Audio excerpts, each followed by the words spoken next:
Racism often hides in plain sight, but in a small American town, that quiet truth would erupt into undeniable action. What started as a brazen attempt to intimidate a black woman would spark a chain of events that dismantled one of the most dangerous hate networks in the country. None of the gang members who surrounded her could have known that the woman they underestimated was a decorated Army Ranger with years of combat experience and an unwavering sense of justice. Before they knew what hit them, their operations would be in shambles, key members of the network would be exposed, and a frightened community would begin to find its voice. This isn't just a story about a skilled soldier standing up to a group of racists. This is about how one woman's unyielding determination dismantled a powerful hate network, inspired a town to fight back, and proved that courage and justice can triumph over fear and oppression. Before we go any further,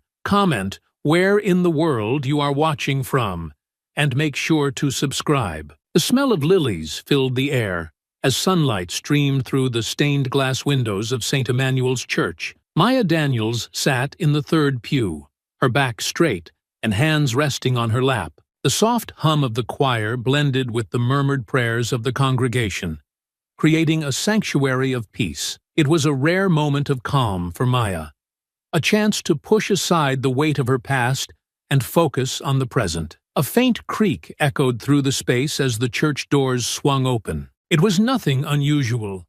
Latecomers were common during Sunday service, but the sound of heavy boots striking the polished floor carried an unnatural weight, breaking the rhythm of the sacred space. Maya's eyes flicked toward the entrance, her instincts sharpening. 6 men walked in, their presence jarring against the serenity of the church. Dressed in white tank tops that clung to their frames, the men's tattoos stretched across their muscular arms and necks, bearing symbols of hate and supremacy. Their shaved heads glistened under the sunlight streaming through the stained glass, and their movements were slow, deliberate, and meant to draw attention. The congregation fell silent. A child's quiet giggle turned into a stifled cry as his mother pulled him close. Reverend Elijah Carter paused mid-sentence at the pulpit, his welcoming expression replaced with a subtle tension. The tallest of the men stepped forward, his boots striking the floor in deliberate, echoing thuds. His broad shoulders filled the aisle as he swept his gaze across the room, taking in the sea of nervous faces. He smirked. "Nice crowd," he said, his voice casual yet laced with malice. "Didn't think you'd be so packed in here today." The congregation shifted uneasily. A few heads turned toward the exits, and murmurs began to ripple through the room. Maya didn't move. Her sharp eyes were fixed on the men, her calm demeanor masking the storm brewing within her. Reverend Carter stepped forward, gripping the edge of the pulpit. His voice was steady but held a thread of warning. "Gentlemen, this is a house of God. You are welcome here if you come in peace, but I will not allow disruption." The tall man laughed softly, a low chuckle that reverberated through the church. "Relax, preacher.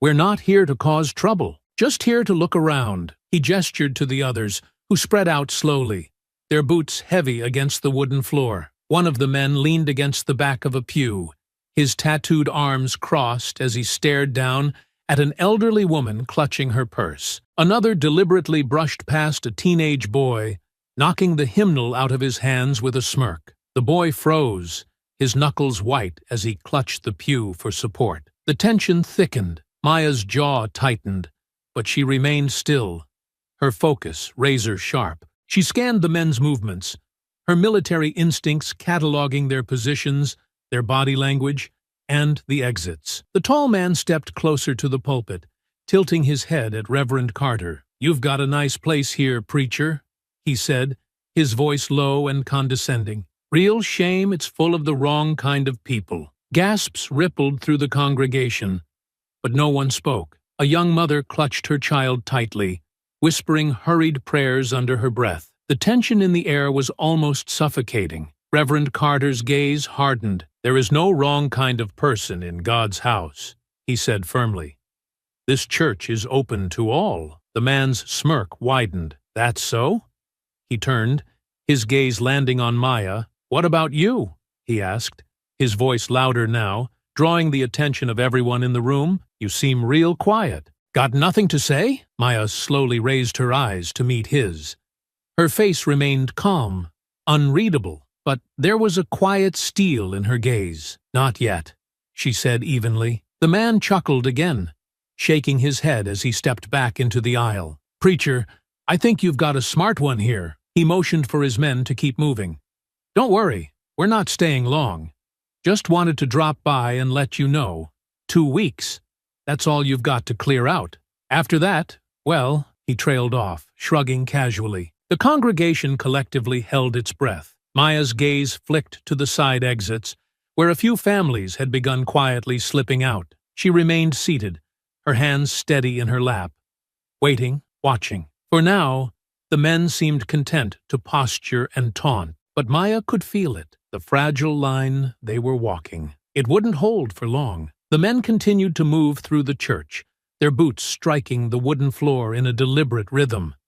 Each step was calculated to claim the space as their own, their movements slow and predatory. The congregation sat frozen in uneasy silence, their fear palpable. Reverend Carter stood firm at the pulpit, his hands gripping its edges as he addressed the church. "Stay calm, everyone," he urged, his voice steady but strained. "Remember, this is God's house. Let him guide us." The tall man leading the group sauntered down the center aisle, trailing his fingers along the backs of the pews as if he owned the place.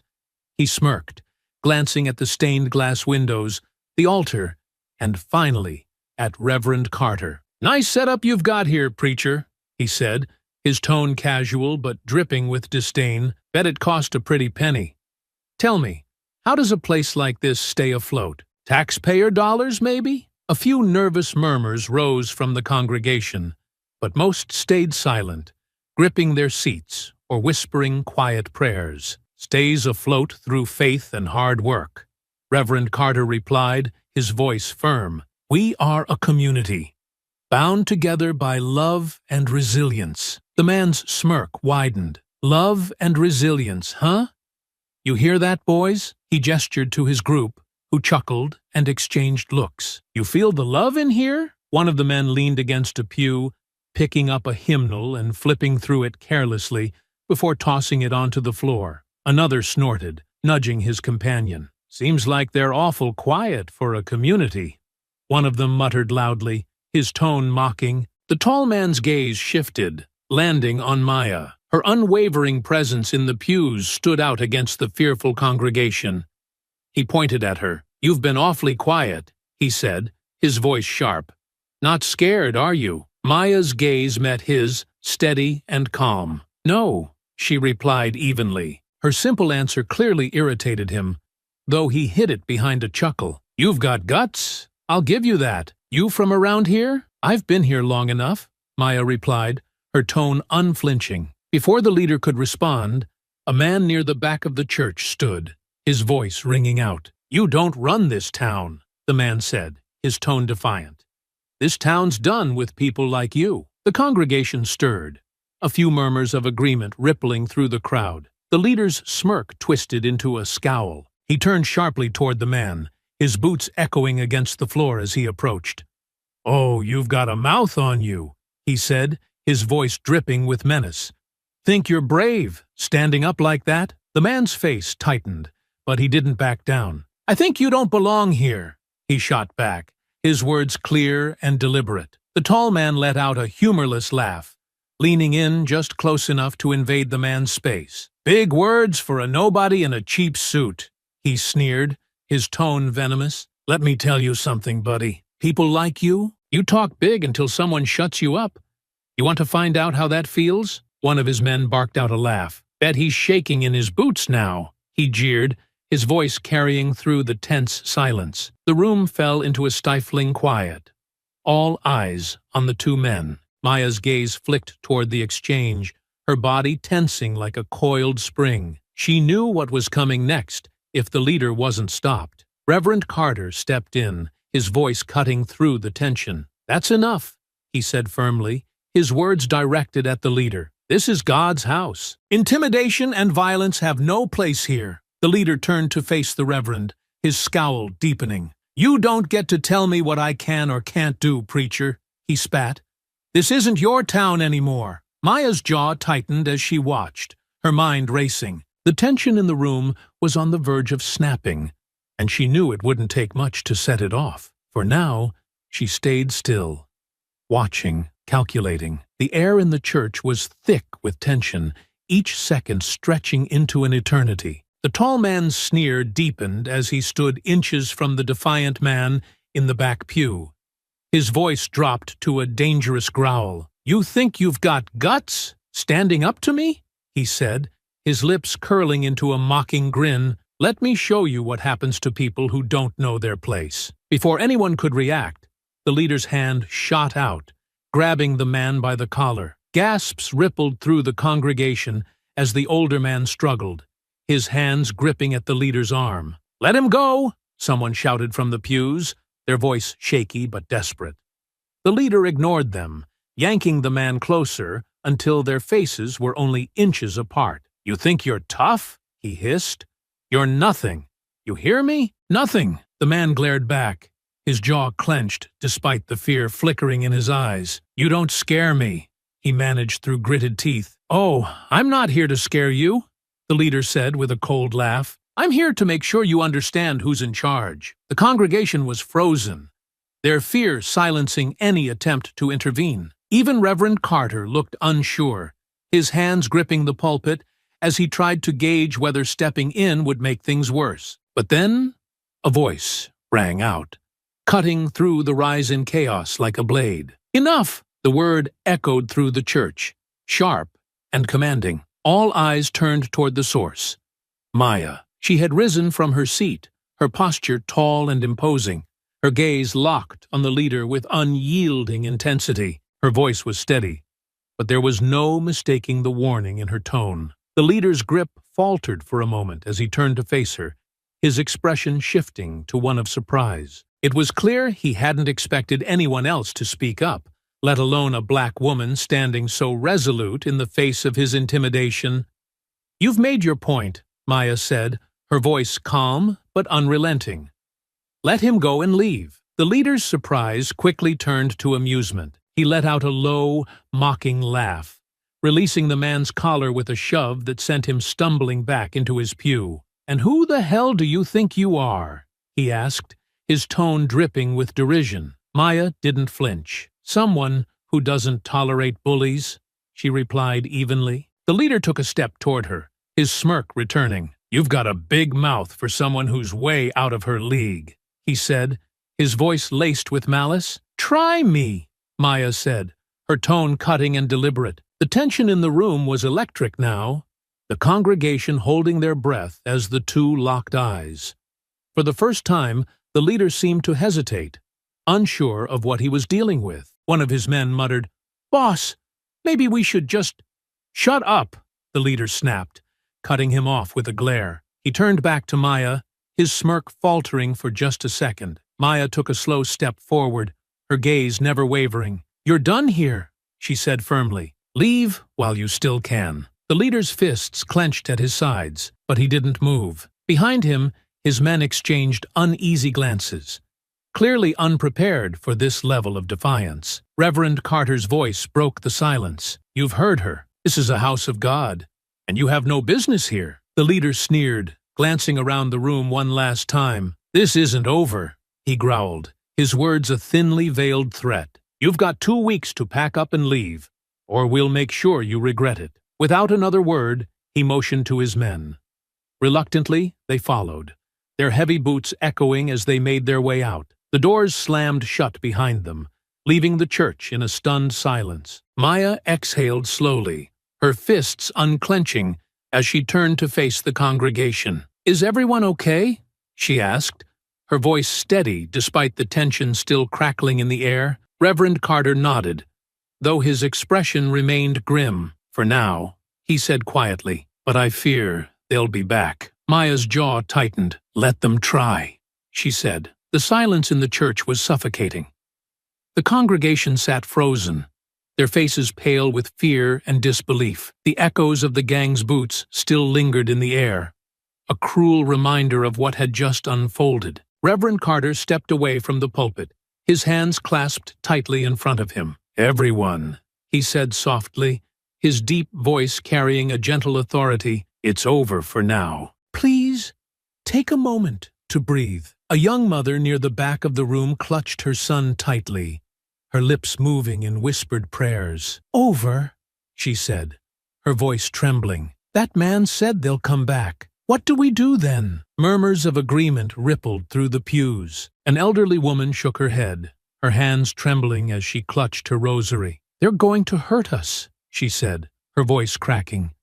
"They want us gone. Maybe we should just leave," another voice said, a middle-aged man sitting near the front. "If we go now, maybe they'll leave us alone." "Leave?" Reverend Carter's voice rose, a rare spark of indignation breaking through his calm demeanor. "This is our home. We've built this church together.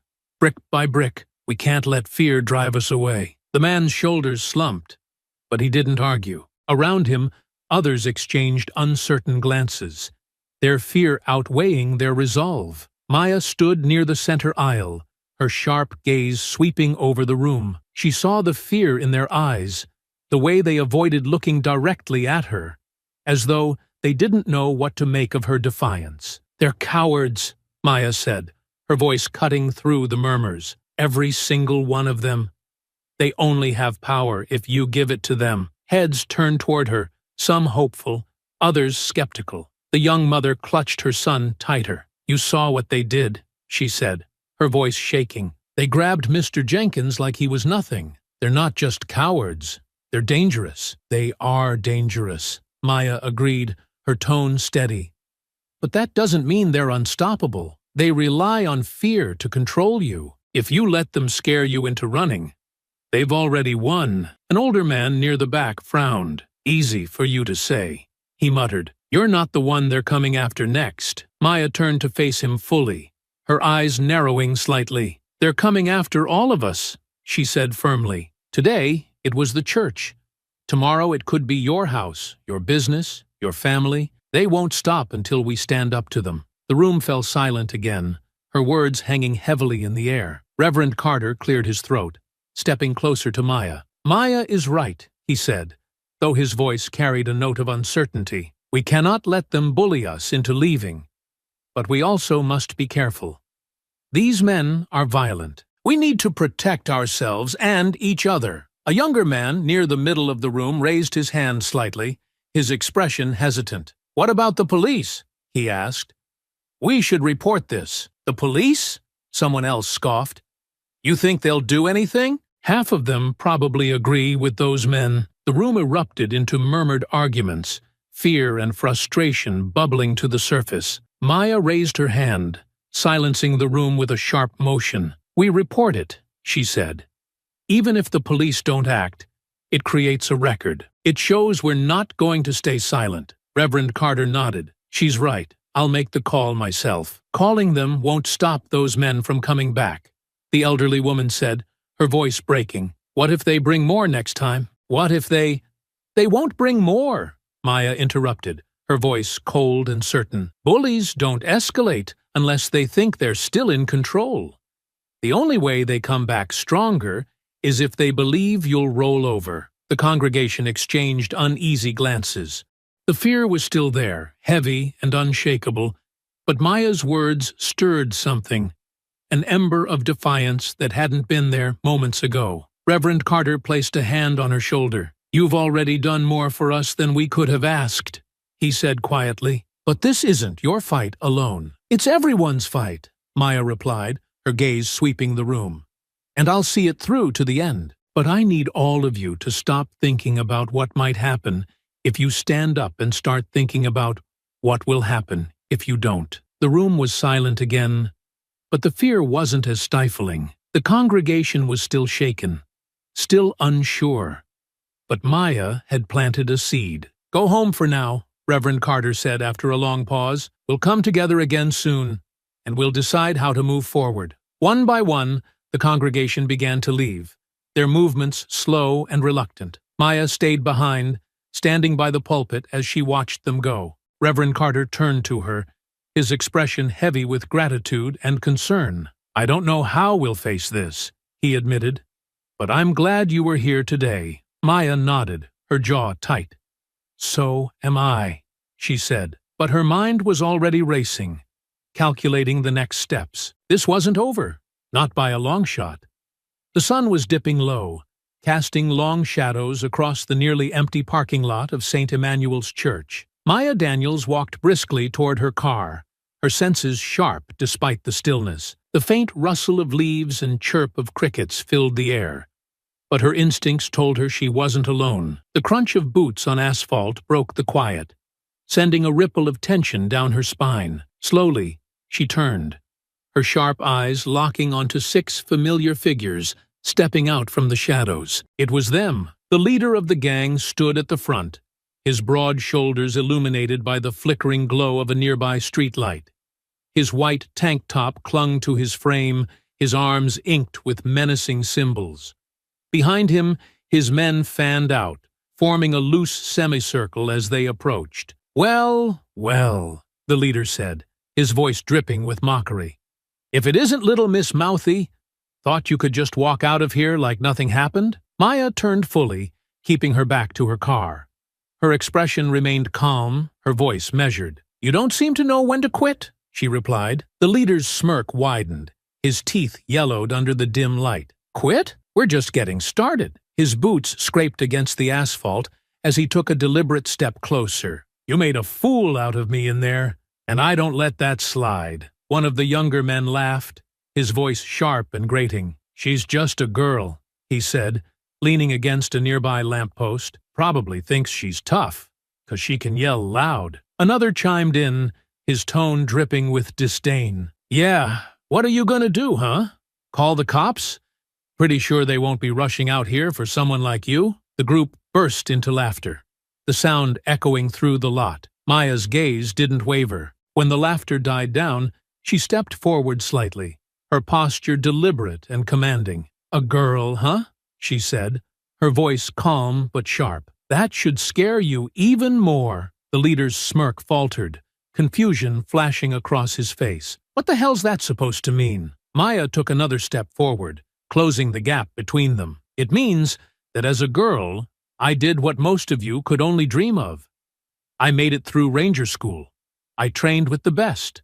I fought alongside the best. And I won't let a pack of cowards with too much mouth and not enough brains intimidate me." The youngest member of the gang shifted uneasily, his bravado cracking. "She's bluffing," he muttered, though his voice lacked conviction. "Am I?" Maya asked, her tone cutting through the night like steel. Her gaze swept over them, unflinching. "You want to find out?" The leader's face twisted into a sneer. "You think your fancy training matters out here?" he snarled. "This isn't a battlefield, lady. You're outnumbered 6-1. Let's see how tough you really are without your guns and your army buddies." One of the men barked out a laugh, stepping closer. "Yeah, let's see if all that ranger talk is just hot air." Maya didn't move, her calm exterior betraying none of the tension coiling within her. "You think the odds matter to me?" she said, her voice low and deliberate. "The only thing that's gonna matter in the next 5 minutes is how fast you can run once you realize you've made a mistake." The group's laughter faltered, replaced by uneasy glances and muttered curses. But the leader wasn't backing down.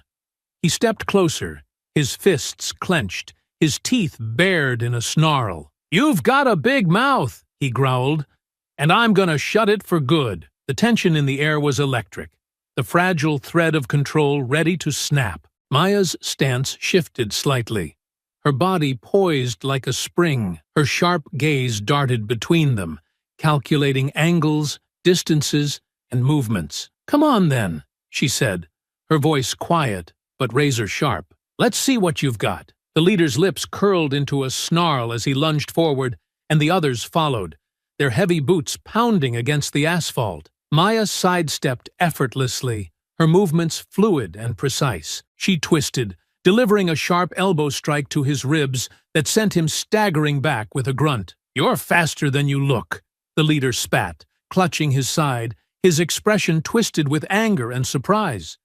Two more gang members surged forward, emboldened by their leader's attack. Maya's body shifted, her instincts taking over. The first came at her from the left, swinging a haymaker aimed at her head. Maya ducked low, her foot snapping out in a sweeping kick that knocked his legs out from under him. He hit the asphalt hard, a groan escaping his lips as he clutched his back. The second man hesitated for half a second before charging.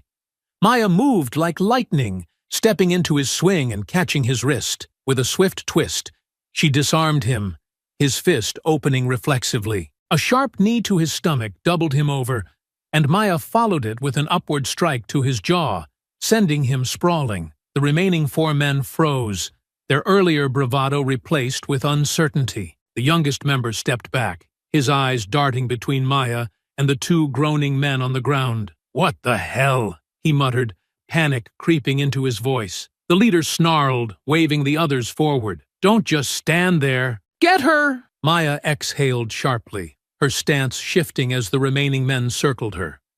Her muscles burned, adrenaline coursing through her veins, but her focus was razor-sharp. One of the men lunged from behind, his arms outstretched to grab her. Maya spun on her heel, her elbow connecting with the side of his face in a sickening crack. He stumbled, blood streaming from his nose, and she followed with a kick to his chest that sent him crashing into the lamppost. The other three hesitated, their confidence crumbling. "Boss," one of them stammered, glancing at the leader. She's not normal." The leader's face twisted in frustration. "She's one woman. Stop acting like cowards." Maya wiped a trickle of blood from her lip, her sharp gaze locking onto the leader. "You should listen to them," she said, her voice steady despite the rising tension. The leader's eyes narrowed, his fists clenching. "You're gonna pay for that," he growled, advancing toward her. The two remaining men flanked him, clearly reluctant, but unwilling to back down. Maya's body remained poised, her breathing controlled as she prepared for the next wave. The leader feinted to the left before swinging hard to the right. Maya caught his wrist mid-swing, twisting his arm and slamming her knee into his stomach. He gasped, doubling over, but managed to shove her backward. Before she could regain her footing, one of the other men took advantage of the opening. His fist connected with her shoulder, sending a sharp jolt of pain radiating down her arm. Maya gritted her teeth, stepping into the attack and driving her forearm into his throat. He staggered back, choking and clutching his neck. The youngest member of the gang stood frozen, his wide eyes darting between the chaos and the exit. He took a shaky step back, muttering under his breath, "This isn't worth it. Don't even think about it." The leader barked, straightening with a wince. "We're not done yet." Maya's chest rose and fell steadily as she assessed the situation. The fight was far from over, but the gang's resolve was cracking. Maya's breaths came steady, her body tense and ready as the remaining gang members circled her. The leader wiped blood from the corner of his mouth, his expression dark with fury. "You're tough, I'll give you that," he spat, his voice low and venomous. "But you're not walking out of here without learning your place." One of the men lunged from the side, his movements more frantic than strategic. Maya twisted to block, catching his arm and delivering a sharp punch to his ribs. He let out a strangled cry, stumbling back.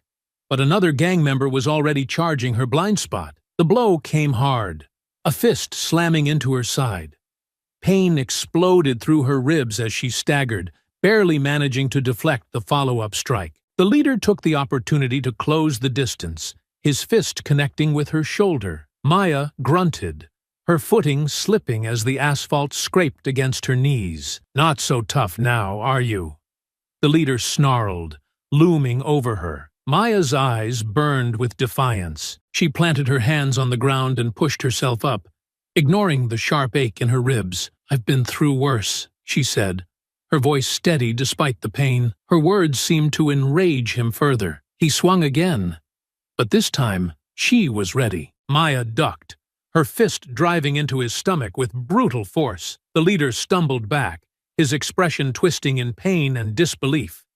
Before she could press her advantage, another gang member barreled into her, knocking her against the side of her car. The impact left her winded, her vision momentarily blurring. "She's not invincible," one of them shouted, emboldened by the hit. Maya gritted her teeth, shaking off the daze as the man came at her again. She moved on instinct, ducking low and driving her elbow into his side. He crumpled with a pained groan, rolling onto the ground. The youngest member of the gang, standing near the edge of the lot, took a step back, his face pale. "I'm out," he muttered, turning and sprinting toward the street. "Coward!" the leader bellowed after him. But his fury was short-lived as Maya surged forward. She caught one of the remaining men off guard, her fist cracking against his jaw. He staggered, his head snapping back before he crumpled to the ground. The leader glanced around, his confidence visibly shaken as two more of his men hesitated. "Get back here!" he yelled at the boy, disappearing into the distance, but his voice wavered. The other two exchanged a glance before one of them cursed under his breath. "This ain't worth it," he muttered, grabbing the other by the arm. "Let's go." They bolted, their footsteps fading into the night. The leader's jaw clenched as he watched them flee. "Cowards!" he spat, turning his glare back to Maya. She was battered, her movements slower, but the fire in her eyes hadn't dimmed. "You're on your own now," Maya said, her voice cold and sharp. The leader's expression twisted with rage, and he lunged at her with a wild swing. Maya sidestepped, but the pain in her ribs slowed her enough for his fist to graze her shoulder. She gritted her teeth, retaliating with a brutal knee to his stomach. He doubled over, gasping for air, but he wasn't finished. With a desperate growl, he grabbed her arm, trying to wrestle her to the ground. Maya countered, shifting her weight and driving him back into the side of her car. The leader groaned, his strength faltering as he slumped against the vehicle. Maya stepped back, her chest heaving as she surveyed the aftermath. The parking lot was littered with groaning bodies and discarded bravado. The leader, clutching his ribs, glared up at her with pure hatred. "You think this is over?"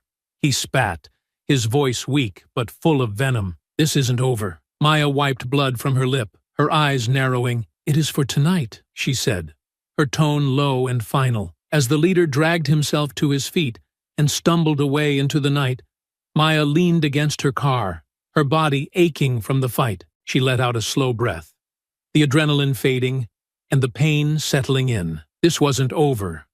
Not by a long shot. The parking lot was eerily quiet now, the only sounds coming from the groans of the three men sprawled on the ground. Maya stood over them, her breathing steady, despite the pain radiating through her ribs and shoulder. The adrenaline still coursing through her veins sharpened her focus. She crouched down next to the closest man, the one clutching his jaw where her fist had connected. Grabbing him by the collar of his tank top, she yanked him upright, ignoring his wince of pain. Her eyes burned with a fury that froze him in place. "You're going to tell me everything," she growled, her voice low but laced with steel. "Who sent you? What's your plan?" The man tried to avert his gaze, mumbling something under his breath. Maya tightened her grip, her voice rising to a shout. "Look at me!" His head snapped up, fear flashing in his eyes. "I don't know anything," he stammered. "It was just Travis's idea." "Don't lie to me," Maya snapped, shaking him hard enough to make his teeth clatter. "You think I don't know how to tell when someone's hiding something? You picked the wrong person to mess with." The other two men watched in stunned silence, their earlier bravado shattered. One of them, the younger of the pair, began to crawl backward, trying to distance himself from Maya's wrath. "Don't even think about running," she said sharply, her voice cutting through the stillness. "Unless you want to be the next one I drag back here." The younger man froze, his eyes wide as he nodded quickly. "I'm not going anywhere." Maya turned her attention back to the man in her grasp. "Talk!" she barked. "What's the plan? Why were you at the church?" He hesitated for a moment too long.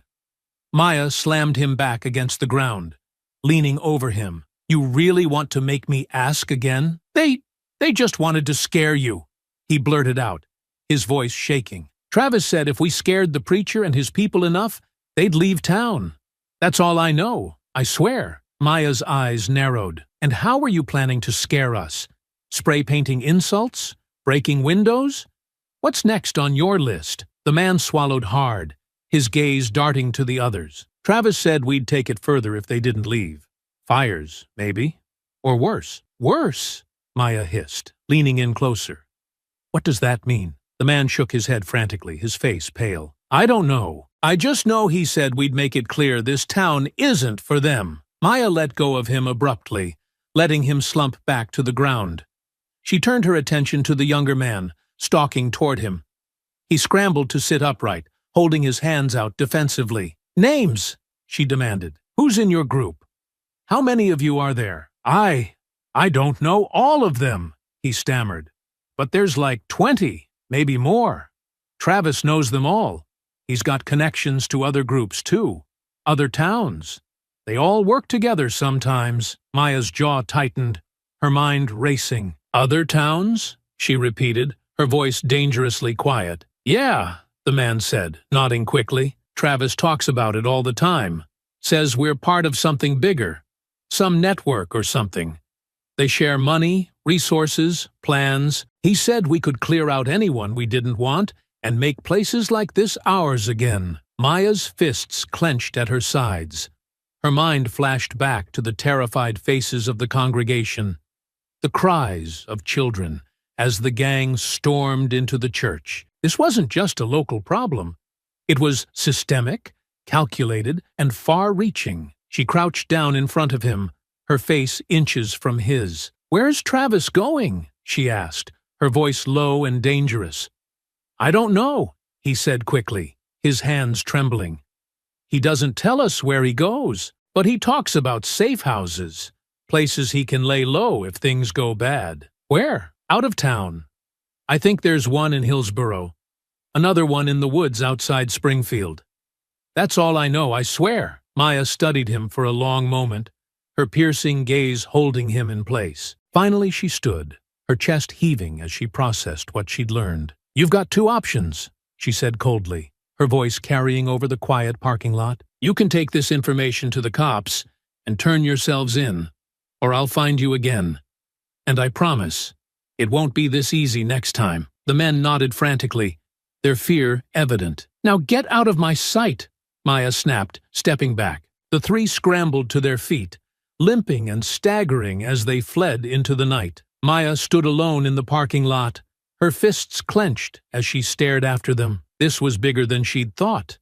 But she wasn't backing down. If Travis and his network thought they could terrorize communities unchecked, they were about to learn just how wrong they were. The drive home was agonizing. Every bump in the road sent sharp jolts of pain through Maya's ribs, and her shoulder throbbed with every turn of the wheel. Blood from a small cut on her forehead had dried, leaving a sticky trail down the side of her face. Her hands gripped the steering wheel tightly, her knuckles white as she forced herself to focus on the road. When she finally pulled into the driveway of her small, modest house, the relief was fleeting. The adrenaline that had kept her upright was wearing off, replaced by the dull, relentless ache of her injuries. Maya sat in the car for a moment, staring at the darkened windows of her home. The quiet was almost suffocating. With a deep breath, she pushed the door open and climbed out, each movement sending fresh waves of pain through her battered body. She limped toward the door, her legs heavy, her breaths shallow. Once inside, she locked the door behind her and leaned against it, closing her eyes for a moment. Her mind raced with the information she'd extracted from the gang members. Travis and his network weren't just a local problem.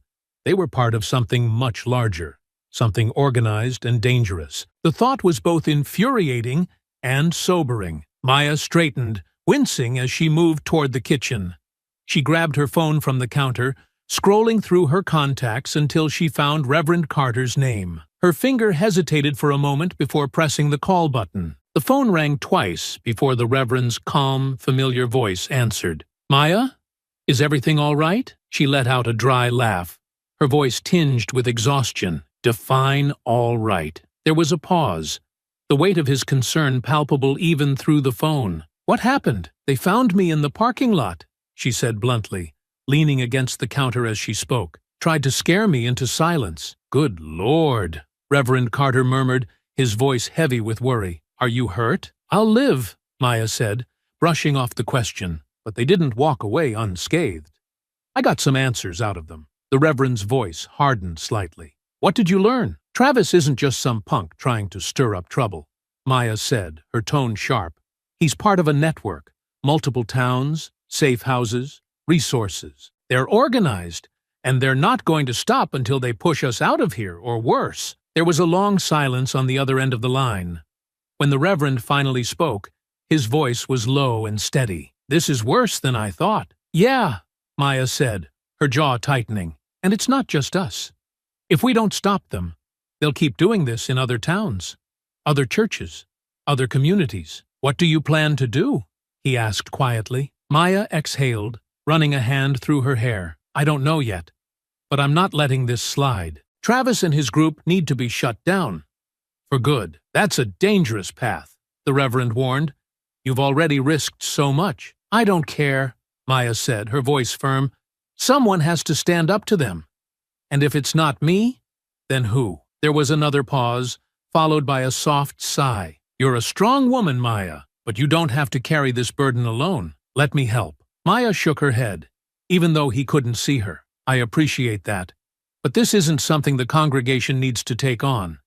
This is personal now. I'll handle it. The Reverend's tone softened, but there was still a note of determination in his voice. Just promise me you'll be careful. The people here need you more than you know. I'll do what I can, Maya said, her voice quieter now. Thanks, Reverend. I'll keep you updated. Take care of yourself, Maya, he said gently, before the line went dead. Maya set the phone down on the counter, her gaze distant as she stared at the wall. The pain in her body was nothing compared to the fire burning in her chest. Travis and his group thought they could terrorize her community and walk away unscathed. They were wrong. The quiet of the house felt oppressive as Maya sat at her kitchen table, a notebook spread open in front of her. The faint glow of the overhead light cast long shadows across the page, where she had begun scrawling names, locations, and connections in sharp, deliberate strokes. Her ribs ached, her shoulder throbbed,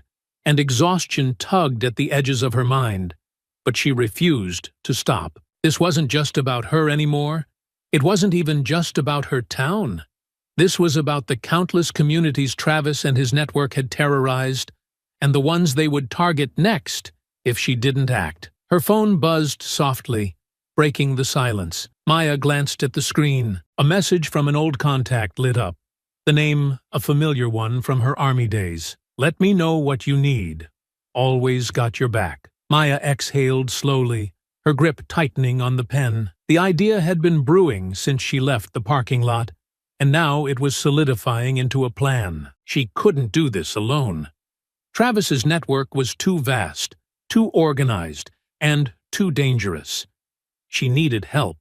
People she could trust implicitly. People who knew how to operate outside the system. With deliberate precision, she began jotting down names. Sakurnat, Alex Carter, a demolition expert with a knack for tracking and a sharp mind for strategy. Latern Sofia Marquez, intelligence and reconnaissance, the best at gathering information without being seen. Chief Warrant Officer Darnell Boomer Jones, tactical logistics and equipment, a master of moving supplies unnoticed. Specialist Rachel Yang, cyber operations, capable of uncovering the deepest secrets of any organization. Maya stared at the list, her heart steady despite the enormity of what she was planning. These were people she'd trusted with her life in the past, and she knew they would step up now. But this wouldn't just be about assembling a team. It had to be more than that. She flipped to a fresh page and began outlining the operation. Intelligence gathering. Identify key locations, safe houses, and leaders within Travis's network. Track their movements, resources, and communication methods. Targeted disruption. Strike at their infrastructure, cut off funding, destroy supply lines, and dismantle their hierarchy. Systematic removal.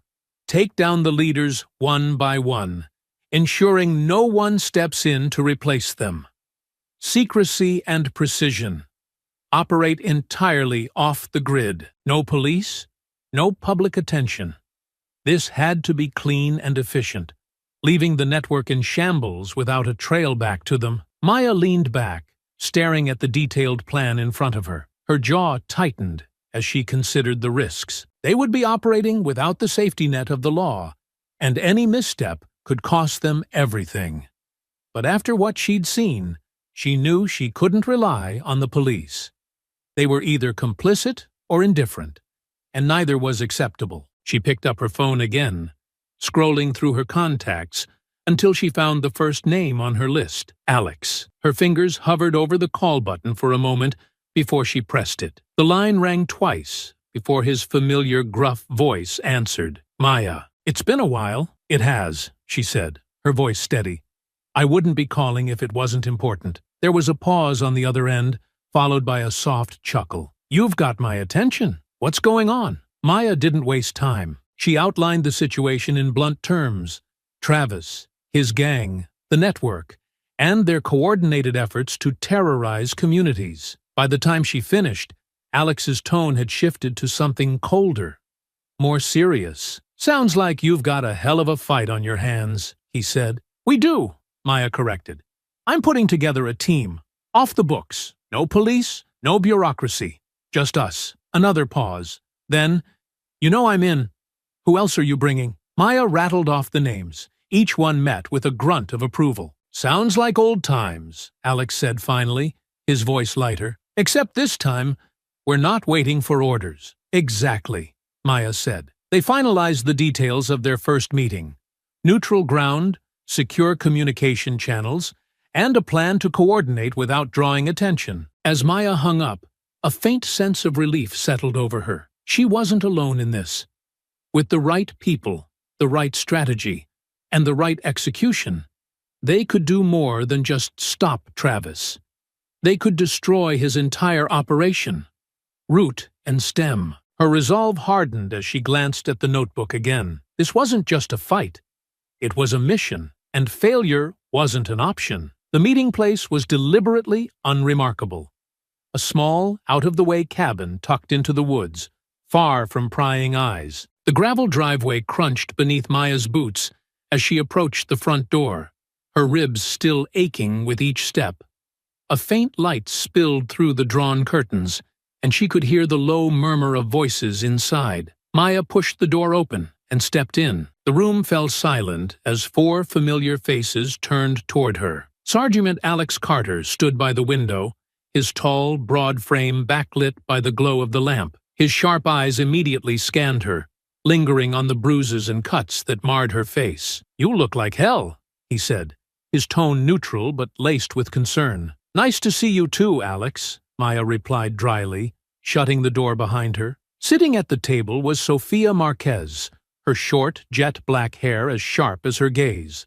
She leaned back in her chair, arms crossed. "Figured if anyone was calling us together like this, it'd be you," she said, a faint smirk tugging at her lips. "What's the mission?" Darnell Boomer Jones was perched on the edge of the couch, his arms resting on his knees. He gave Maya a nod, his expression serious. "You wouldn't pull us out of retirement for something small," he said. "So let's hear it." Rachel Yang sat at the table with a laptop open in front of her, her fingers idly tapping on the keyboard. She glanced up, raising an eyebrow. "And here, I thought you'd disappeared into suburbia," she said, her tone light. "Guess I was wrong." Maya dropped a folder onto the table, the sound sharp in the quiet room. "This isn't a small-town problem," she said, her voice cutting through the tension. "This is nationwide." She walked to the table, flipping the folder open to reveal maps, photos, and handwritten notes. "Travis Wainwright and his gang are just one piece of a much larger operation," she began, her tone steady but urgent. "They're part of a network. Hate groups spread across the country, working together to terrorize communities like ours. They're organized, they're funded, and they're dangerous." Sophia leaned forward, her smirk fading. "How dangerous are we talking?" "They've driven people out of towns with threats, violence, and arson," Maya replied.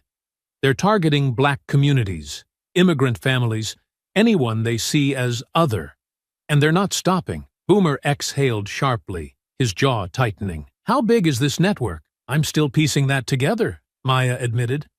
"But it's bigger than we thought. They've got safe houses, supply lines, and connections to similar groups in other states. Taking them down isn't going to be easy, which is why we're here, Alex said, his tone grim. We've done this before. We know how to dismantle an operation like this, but without the support of the law, Rachel added, her eyes narrowing. That's going to complicate things. Maya met her gaze. We can't rely on the police, she said firmly. They're either turning a blind eye or outright complicit. This has to stay off the books. No paper trail, no leaks. We act quickly, quietly, and decisively. Sophia tapped her fingers on the table, her expression thoughtful. What's the plan? Maya pointed to the map spread out before them. We start by gathering intel. Travis is in hiding, but his men gave me enough to work with. Safe houses in Hillsborough and Springfield. Rachel, I'll need you to dig deeper into their communication channels and funding. Find out who's backing them. Rachel nodded, her fingers already flying across the keyboard. Sophia, I need eyes on those locations. Figure out who's there, how many, and what they're guarding. Boomer, we'll need equipment. Vehicles, surveillance gear, anything you can scrounge up without drawing attention. And me? Alex asked, crossing his arms. You're with me, Maya said, her tone leaving no room for argument. We'll lead the strikes. Once we know where to hit, we dismantle them piece by piece, cut off their funding, destroy their safe houses, and take out their leaders. The room was silent for a moment as the weight of her words settled over the group. Then Boomer stood, his expression resolute. You know I'm in, he said. Whatever it takes. Sophia smirked faintly. It's not like I can say no to a challenge like this. Count me in. Rachel glanced up from her laptop, her eyes sharp. I'll find what you need. Just don't get killed before I can send it to you. Alex clapped Maya on the shoulder, gently, given her injuries. We've got your back. Let's take these bastards down. Maya nodded, a flicker of gratitude passing across her face. We've all seen what happens when people like this go unchecked, she said. Not this time. Not anymore. The group leaned in, their focus shifting to the maps and plans before them. The fight ahead would be brutal, but they were ready. The safe house in Hillsborough was buried deep in the woods, its isolation offering a false sense of security. Maya crouched low behind a thicket, her sharp eyes fixed on the ramshackle cabin ahead. Lanterns cast flickering light from the windows, shadows of movement inside betraying the activity within. Her earpiece crackled softly as Alex's voice came through. Visual confirmation. 3 on the porch. 2 circling the perimeter. I count at least 5 inside. Copy that, Maya replied, her voice calm despite the tension coiled in her chest. Sophia, status? A soft whisper came through. East side is clear. No cameras, no alarms. They're overconfident. Boomer? Package is in place, Boomer said, his voice low and steady. Ready to go loud. Maya took a slow breath, her mind running through the plan one last time. Rachel, you're up. Cut their communications. Already done, Rachel replied. They're completely dark. No calls for help coming from this place. Good. Alex, Sophia, get into position. Boomer, set off the distraction on my mark. The team moved silently, their years of training evident in their precision. Maya shifted, wincing at the sharp ache in her ribs. Despite the lingering pain, her focus was unbroken. Ready? Alex's voice came through. Maya raised her hand, her signal clear. Boomer, go! A split second later, a deafening explosion shattered the quiet, sending a plume of smoke and fire into the air behind the cabin. The ground trembled, and shouts erupted from the house as men spilled out, their weapons drawn. Maya darted toward the cabin as Alex moved in from the side, firing precise, controlled shots. Suppressor-muted impacts hit legs and shoulders, sending men crashing to the ground with cries of pain, but leaving them alive. The porch cleared. Maya kicked the door in, her presence commanding as she swept the room with her weapon. The occupants froze for a moment, their shock quickly turning to panic as Sophia entered behind her, her pistol raised. Hands where I can see them! Maya barked, her voice cutting through the chaos. 2 men dropped their weapons immediately, their hands shooting into the air. Another hesitated, his hand inching toward a sidearm. Don't! Maya snapped, her rifle trained on him. The man froze, his eyes darting to his companions before raising his hands. "Secure them," Maya ordered. Sophia moved swiftly, zip-tying their wrists and forcing them to the floor as Alex and Boomer entered, covering the exits. "Rachel, what's the status on the delivery?" Maya asked into her calm. "Not here yet," Rachel replied.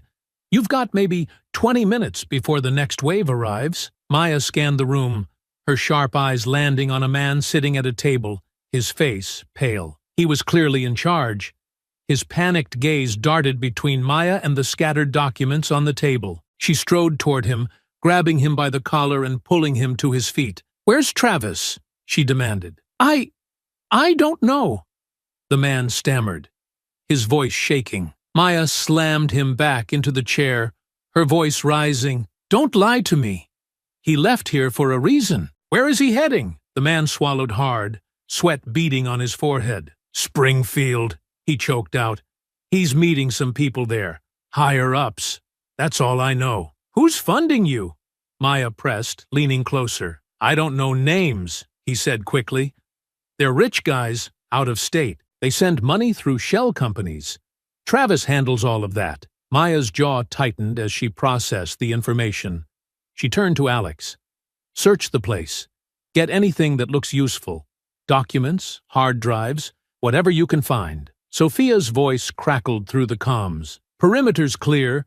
No sign of reinforcements yet." "Good," Maya said, turning back to the man. "You've got one chance to walk out of here in one piece. Cooperate with the authorities when they come. If you lie, I'll find you again. Understood?" The man nodded frantically, his terror evident. Maya straightened, stepping back as Boomer moved in to secure the remaining men. The team worked quickly, stripping the safe house of anything valuable before preparing to leave. As Maya exited the cabin, the faint sounds of sirens reached her ears. The authorities Rachel had anonymously tipped off were finally on their way. She didn't look back as the team disappeared into the woods, leaving the chaos behind. Springfield was next, and they wouldn't stop until the entire network was dismantled. Springfield was a different beast altogether. The city was larger, busier, and the network's influence more entrenched. Maya and her team had spent 2 days gathering intel, piecing together the movements of Travis and his inner circle. It all led to an abandoned factory on the outskirts of town, a hub where plans were coordinated, funds were funneled, and connections to other groups were maintained. Maya crouched behind a rusted dumpster, her earpiece crackling softly. The faint hum of machinery inside the factory was the only sound in the still night air. "Confirmed visual," Rachel's voice came through. 4 vehicles parked outside. High activity. At least a dozen targets inside, maybe more. Alex's voice followed, calm and steady. "East side is lightly guarded. 2 men on patrol, 1 at the door. They don't look sharp." Boomer chimed in next. "West side is more active. Trucks moving in and out. Looks like a supply drop. They've got gear, crates of something heavy." Maya nodded to herself, her mind racing. "Sophia?" "On the roof," Sophia replied. "Skylights are open. I've got a clear view inside. Travis is here. 2nd floor, center office. He's got 2 guards with him. Looks like he's reviewing plans." Maya's jaw tightened. This was their moment. Taking Travis down here would cripple the network's operations in the region and send a clear message to the rest of the organization. "Rachel," Maya said, her voice low but firm, "scramble their comms. I want them blind." "Already on it," Rachel replied. "Give me 30 seconds. Boomer, we'll need a distraction on the west side. Make it loud but contained. Sophia, cover us from above. Alex, you're with me. We go for Travis. Move fast. No loose ends." The team confirmed their positions, and Maya exhaled slowly. The plan was set. "Rachel," Maya said. "Done," Rachel replied. "They're offline." Maya raised her hand, signaling Boomer. A few heartbeats later, an explosion rocked the west side of the factory, sending plumes of smoke into the night sky. Shouts erupted from inside as men scrambled to respond, their movements chaotic. "Move!" Maya ordered, darting toward the east entrance with Alex on her heels. The guard at the door turned, startled.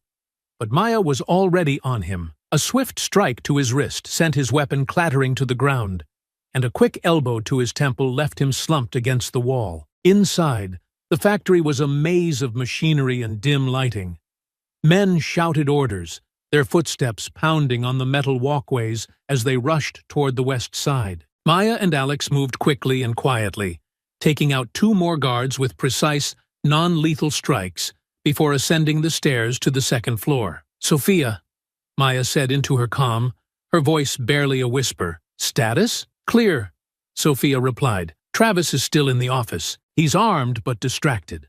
Now's your chance." Maya and Alex reached the door, their backs pressed against the wall. Maya held up 3 fingers, counting down silently. 3, 2, 1. She kicked the door open, her weapon trained on Travis and his 2 guards. "Hands where I can see them," she barked, her voice echoing in the small office. The guards hesitated, their hands hovering near their weapons. Alex stepped in behind her, his aim unwavering. "Don't," he warned, his tone deadly calm. Travis raised his hands slowly, a cold sneer spreading across his face. "Well, if it isn't the hero herself," he said, his voice dripping with mockery. "Took you long enough to find me." Maya's eyes burned with fury. "Shut up and sit down," she snapped. Travis lowered himself into the chair, his guards following suit. "You think taking me out changes anything?" he taunted. "There's more where I came from. You can't stop us all." Maya leaned in close, her voice low and cold. "We'll see about that." She motioned for Alex to secure the guards, then grabbed a folder from the desk, flipping through its contents. Maps, account ledgers, and coded messages filled the pages. "This is everything," she said, her voice steady. "Rachel, we've got the intel. Prepare for extraction." "Copy that," Rachel replied. Travis's sneer faded as he realized the extent of his loss. "You don't know what you're dealing with," he growled. Maya straightened, her gaze unflinching. "Neither do you." As Alex finished restraining the guards, Maya stepped back, her jaw tight.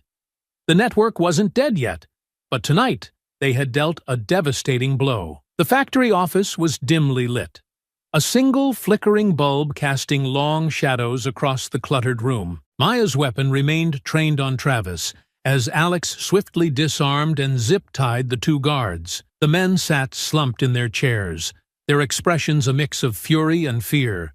But Travis wore his trademark sneer, his confidence unshaken despite the chaos outside. "You think you've accomplished something tonight?" Travis drawled, leaning back in his chair as though he hadn't been forced into it.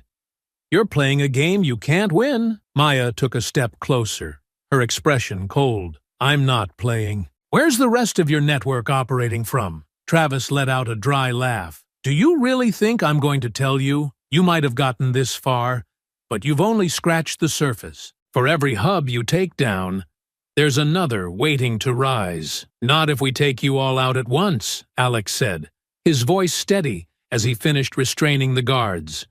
He stepped beside Maya, his gaze locked on Travis. "You're not as untouchable as you think." Travis's sneer deepened. "Untouchable? No. Unstoppable? Yes. You think you're heroes, but you're just gnats buzzing around something bigger than you'll ever understand." Maya slammed her hand down on the desk, leaning in until her face was inches from his. "You can talk big all you want, but we both know the truth. You're losing. We've taken out your supply lines, your hubs, and your communication channels. It's only a matter of time before we dismantle the rest." Travis's smirk faltered for the briefest moment, before he leaned back, his expression hardening. "You're wasting your breath. I'm not giving you anything." Maya straightened, her jaw tight. "We'll see about that." She motioned to Alex. "Search the desk. He's arrogant enough to keep something useful close." As Alex rifled through the papers and folders strewn across the desk, Travis's composure cracked. "You're making a mistake," he growled. "You think the people backing me won't notice? Won't retaliate? You're painting targets on your backs." Maya ignored him, her eyes scanning the documents Alex handed her. A map with red circles, a ledger with coded entries, and a list of names.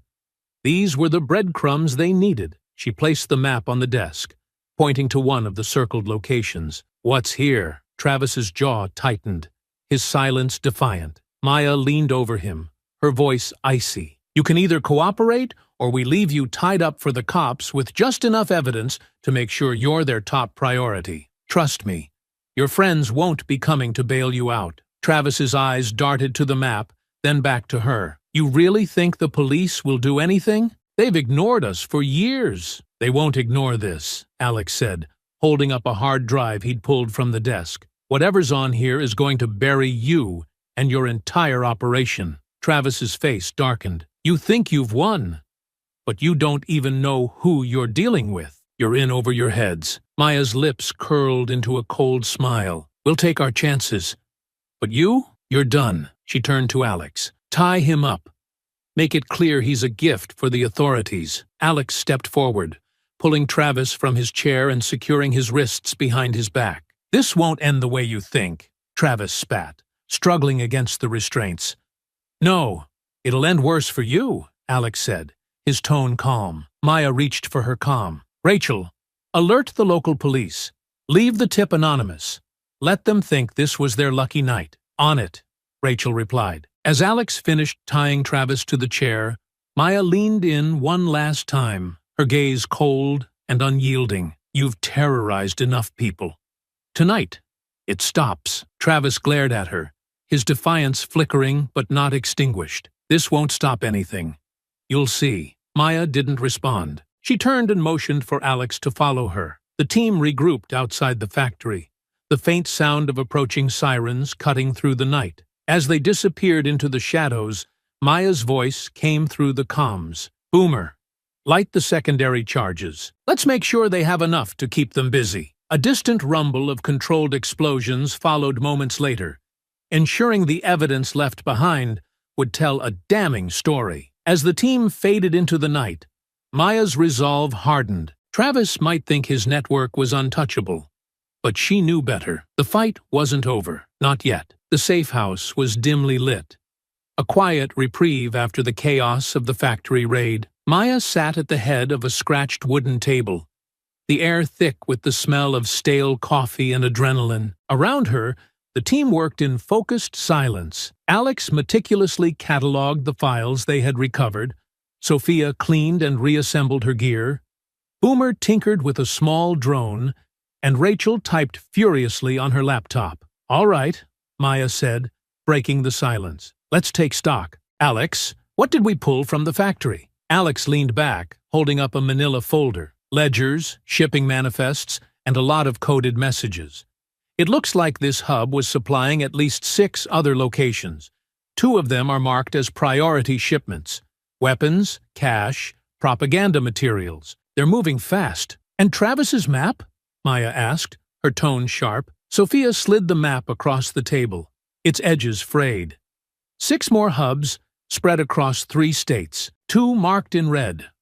"Looks like main hubs, probably coordinating the smaller ones." Maya nodded, her jaw tightening as she studied the map. "We hit those 2 next.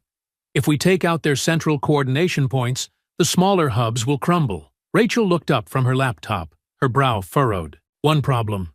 The network knows they're being targeted. After tonight, they'll go dark. They'll shift their resources, change locations, and tighten their security. We'll have to move faster than we planned." Boomer leaned forward, his deep voice steady. "We've got momentum. But Rachel's right. We can't afford to give them breathing room." Before Maya could respond, Rachel's laptop chimed. She glanced at the screen, her eyes widening. Maya, we've got company." "What do you mean?" Maya asked, standing up. Rachel turned the laptop to face the group, showing a live video feed. A man in a suit sat at a desk, his FBI badge prominently displayed. He looked directly at the camera, as though he could see them. "This is Special Agent Porter of the FBI," the man said, his tone calm but firm. "I know you're watching. We need to talk." The team exchanged wary glances. Maya leaned over Rachel's shoulder. "How did he find us?" Rachel shook her head. "He's good. He hacked our secure channel, probably traced the encrypted messages I intercepted earlier." Agent Porter continued, his gaze unwavering. "We've been tracking this network for years, And your actions have made one thing clear. You're not amateurs. You're organized, efficient, and effective. We're on the same side here. But if you want to finish what you've started, we need to work together. Maya straightened, her expression unreadable. Rachel, patch him through. Rachel hesitated, then pressed a key. The feed shifted, and Porter's voice came through the speakers, clear and direct. Maya Daniels, former Army Ranger. Your record is impressive. It's no wonder you've been so successful. Maya crossed her arms, her voice steady. Flattery won't get you anywhere, Agent. What do you want? What we all want, Porter replied, to dismantle this network before it spreads any further. You've hit them hard, but you've also forced them to adapt. They'll regroup, and when they do, they'll come back stronger. We're not stopping, Maya said firmly. I know, Porter replied. That's why I'm offering you a partnership. We've got resources you don't. Surveillance, intelligence, and jurisdiction across state lines. You've got the mobility and precision to hit them where it hurts. Together, we can finish this. The room fell silent as the team processed his words. Alex broke the silence, his voice skeptical. And what's the catch? No catch, Porter said. But let's be clear. We do things by the book. No unnecessary risks.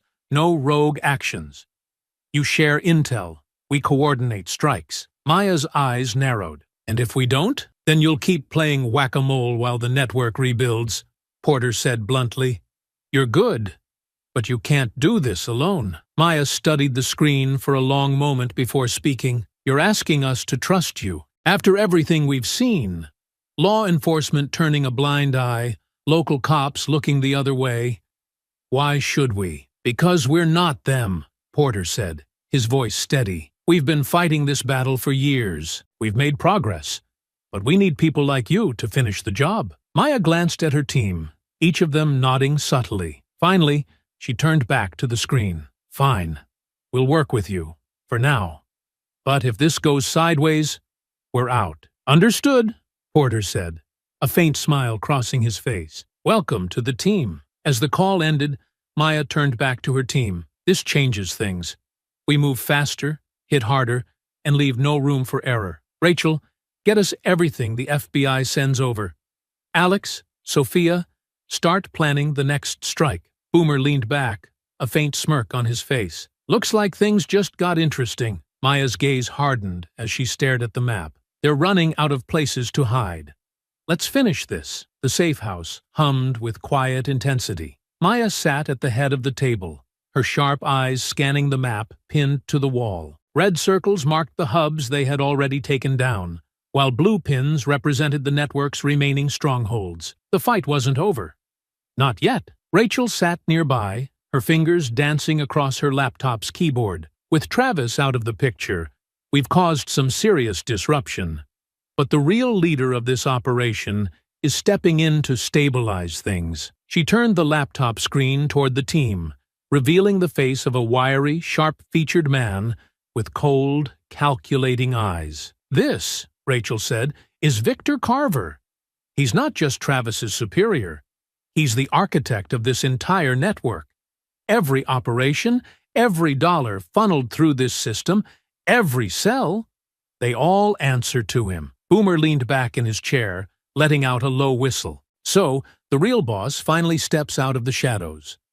What's his next move? Rachel clicked through several intercepted communications. Carver's been in the wind since Hillsborough, but he's re-emerged. Intel from the factory suggests he's consolidating power at 2 key hubs, one in Texas and another in Montana. Texas is his central command, where he's coordinating remaining operations. Montana's a recruitment and training site. Maya's jaw tightened. If we take out Carver, this entire network collapses. Exactly, Rachel confirmed. But he knows we're coming. He's paranoid, and his security is no joke. He's doubled down on defenses at both locations. Alex crossed his arms, his expression grim. Paranoid doesn't mean invincible. We've already hit his network, where it hurts. He's scrambling, and that gives us the advantage. Special Agent Porter's voice crackled through the comms. Your team's efficiency has been impressive, Daniels. Carver is our top priority, and we'll be backing you on this. We'll coordinate the assault on Montana, but Texas is yours. Understood, Maya said. We'll take Texas. If Carver's running the show from there, he won't walk away. Sophia smirked, tapping her knife against the edge of the table. Texas is where it all ends, then. Hope he's ready for us. Boomer chuckled, his deep voice steady. Montana might be colder, but I'll make it work.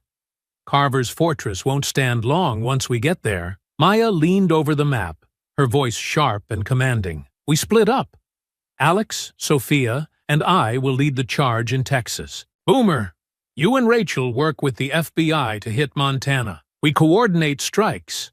No room for error. This is our final push. Porter's voice came through again. One condition. Carver comes back alive. We need him to take apart what's left of this network. Maya exchanged a glance with Alex, her jaw tightening. We'll see what happens. But this ends tonight, one way or another. Porter hesitated but didn't press further. Fine, let's get this done. The team broke off to prepare, the weight of their mission hanging heavy in the air. The fight had escalated, but so had their resolve. Maya lingered at the table, her eyes fixed on Carver's photo. This was the man who had orchestrated everything.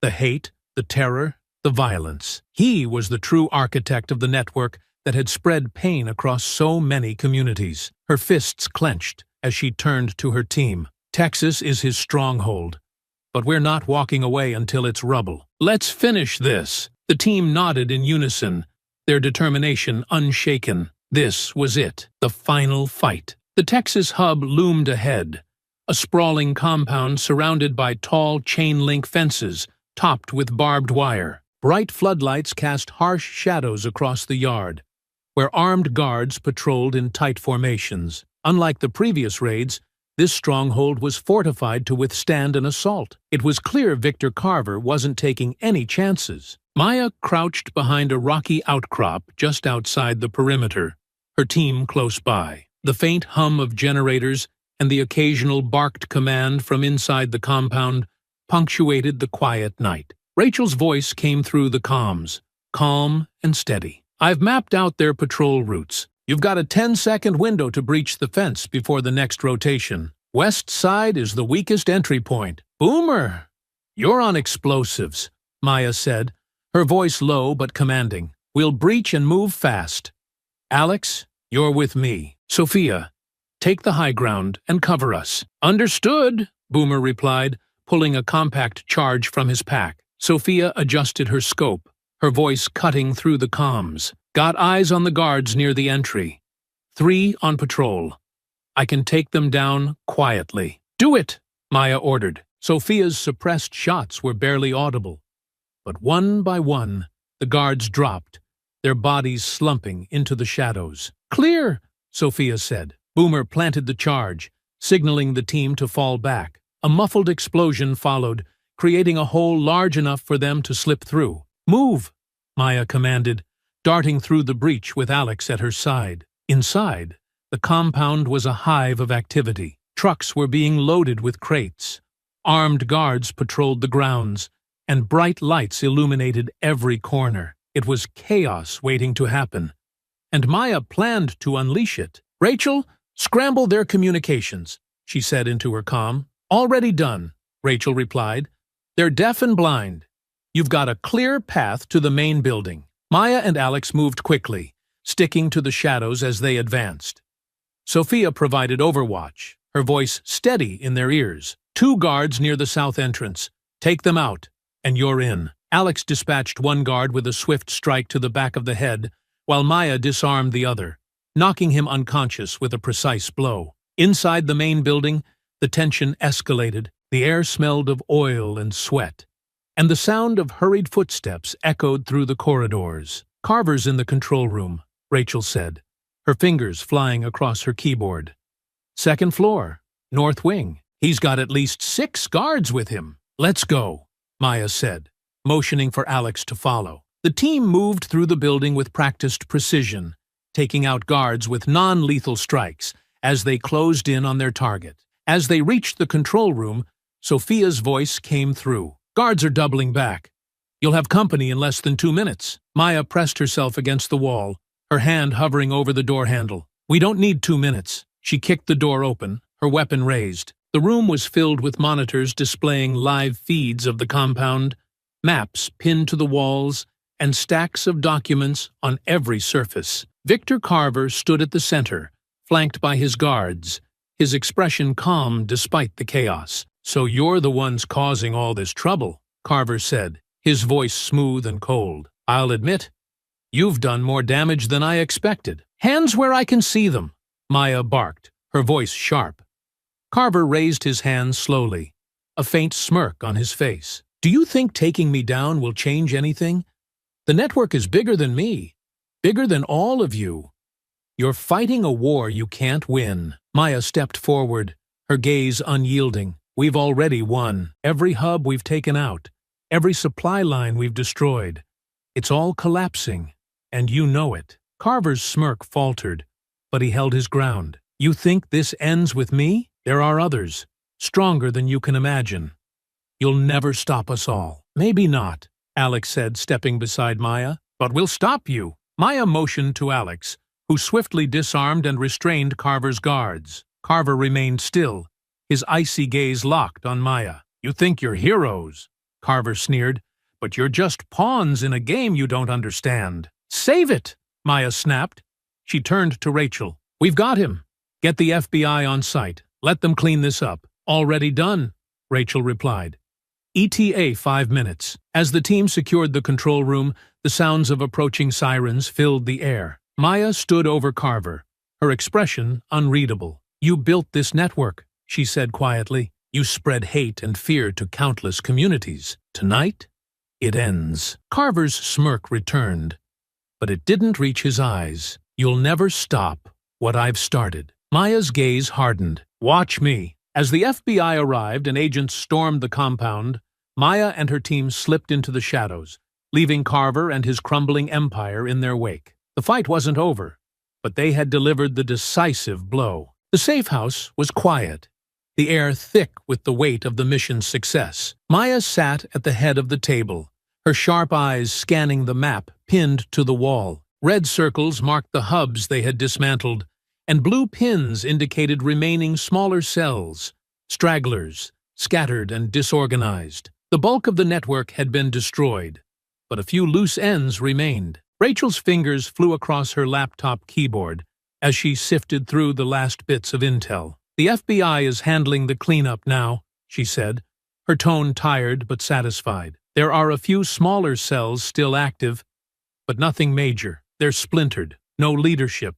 No coordination. They'll fall apart in time. Alex leaned back in his chair, crossing his arms. So, we're done? Mission accomplished, Rachel confirmed, glancing at Maya. The Bureau can handle what's left. They've got the resources to track the stragglers. We've done our part. Boomer's voice crackled through the comms. Montana's secure. Porter says they're sweeping the rest of the region now. Looks like this operation's finally wrapped. Maya nodded, a faint sense of relief washing over her. Good. Let's leave it to them. We've done enough. Sophia leaned back, her smirk faint. Feels strange, doesn't it? Walking away after all this? It's the right call, Maya said firmly. This fight wasn't about us. It was about stopping them from doing more harm. And we did that. Rachel closed her laptop, exhaling deeply. Carver's in custody. The major hubs are dismantled, and the smaller cells are falling apart. We've cut the head off the snake. Alex glanced at Maya, his voice softer. So what now? Maya looked around the room, taking in the faces of her team. They had been through hell together. And now, for the first time in weeks, the weight of their mission was beginning to lift. Now, she said, a faint smile crossing her face. Now we go home. The words hung in the air for a moment before the team nodded in agreement. Maya stood on the front porch of her modest home, the soft glow of the setting sun painting the sky in hues of orange and gold. The quiet was almost unnerving after the constant noise and chaos of the past few weeks. She inhaled deeply, the familiar scent of freshly cut grass and the faint hum of distant traffic grounding her. Inside, The house felt the same as she had left it. Neatly kept, unassuming, and hers. She set her bag down by the door, running her fingers over the back of the couch as she walked toward the kitchen. The weight of her exhaustion settled in her bones, but for the first time in what felt like forever, it wasn't accompanied by tension. She poured herself a glass of water, leaning against the counter as the events of the past weeks replayed in her mind. They had stopped something terrible, something insidious, from spreading further. It hadn't been perfect, but it had been enough. Her phone buzzed on the counter, breaking her reverie. Picking it up, she saw a text from Rachel. Montana wrapped. FBI handling the stragglers. Enjoy the peace. You've earned it. Maya smiled faintly, setting the phone down. For now, the fight was over. There would always be more battles to face, more people like Carver who believed they could spread hate without consequence. But that was a fight for another day. She stepped outside onto the porch, letting the cool evening air wash over her. The world felt quiet, still, and for the first time in weeks, she allowed herself to relax. The mission was accomplished. For now, she was home. The chatter in the church was animated, almost celebratory. People gathered in small groups, their voices overlapping as they exchanged thoughts on the news report. The evening sun filtered through the stained glass windows, casting colorful patterns across the pews. But all eyes were on the television in the corner. The news anchor's voice continued, recounting the details of Victor Carver's arrest and the dismantling of the hate network. They finally got those monsters, an older man said, his tone a mix of relief and anger. I can't believe how deep their reach was. A younger woman shook her head, her arms crossed. They were organized, too organized. And for what? To spread hate and fear? It's disgusting. They terrorized so many communities, someone else added, their voice quieter. And to think they were operating right here, in our town. The murmurs grew louder as more people joined the discussion. A middle-aged woman spoke up, her expression grim. I heard about the threats they made in other places. Fires, vandalism. They wanted people like us to leave, to disappear. The older man nodded, his face tightening. They tried to do the same here. Remember the parking lot? Those men were just the beginning. There was a ripple of agreement. Memories of the tense weeks before the gang's downfall surfacing. Another woman added, and the strange explosions outside town. Does anyone know what really happened? No one's saying anything, someone replied, their tone cautious. But it's obvious now, isn't it? Those raids, they weren't just random. Someone was fighting back. As the conversations continued, the focus began to shift. A young man near the television pointed at the screen, where the anchor was summarizing the dismantling of the network. They keep talking about a team, he said, a group that worked in secret, off the grid. Who do you think they were? A teenage girl chimed in, her voice tinged with curiosity. Could it have been the police? Or the FBI? The older man shook his head. No. The news said the FBI got involved later, after the big strikes had already started. Whoever this team was, they were working on their own. A woman near the back spoke up, her tone thoughtful. What about those strangers who came through? The ones who stopped those men in the parking lot? They seemed different. Heads turned as more people recalled the incident. The young man nodded, his eyes narrowing in thought. They weren't from here, that's for sure. But they weren't just passing through either. It's like they knew something was coming. And remember how the Reverend seemed so calm about everything? The older woman added, glancing toward Reverend Carter.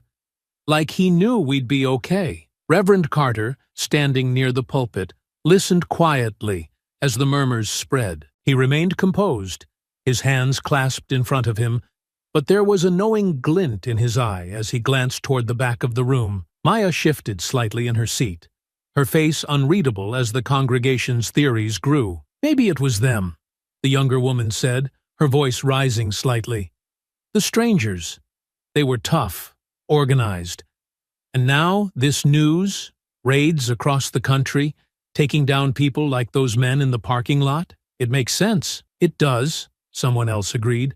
Whoever they were, they saved us. They saved so many people. Reverend Carter finally stepped forward, his voice calm but commanding. Whoever they were, let us be grateful. They stood up against hatred and protected our community when we needed it most. His words quieted the room, but the curiosity lingered in the eyes of those gathered. They didn't need confirmation. They had already decided who the mysterious heroes were. Maya kept her gaze on the floor, her lips curling into the faintest smile as the hymn began. The people didn't need names or recognition. They needed hope, and they had that now. Reverend Carter approached her quietly as the singing swelled, his voice low. They'll never know the full story, but I think that's exactly how you want it. Maya nodded, her voice soft but firm. It's not about the story. It's about the outcome. They're safe. That's what matters. I hope you enjoyed that story. Please share it with your friends and subscribe so that you do not miss out on the next one. In the meantime, I have handpicked 2 stories for you that I think you will enjoy. Have a great day.